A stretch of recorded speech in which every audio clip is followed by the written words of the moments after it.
નમસ્કાર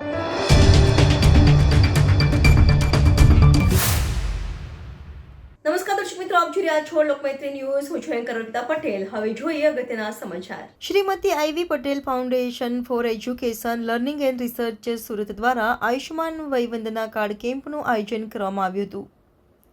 Shrimati I V Patel foundation for education learning and research Surat દ્વારા I C Gandhi high school Sumul dairy road Surat ખાતે Ayushman Vayvandana card યોજના કેમ્પનું આયોજન કરવામાં આવ્યું હતું.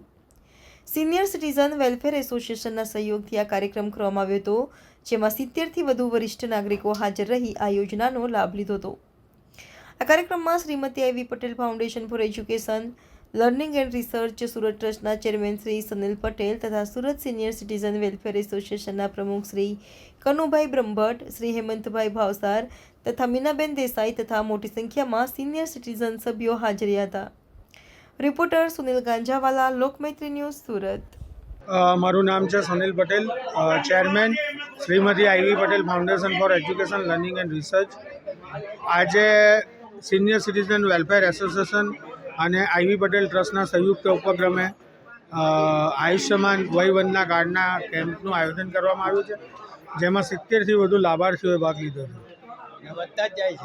અને હજુ પણ રજિસ્ટ્રેશન માટે ખૂબ મોટી સંખ્યામાં લોકો જોડાયા છે. આ પ્રોગ્રામ રાખવાનો હેતુ શું છે?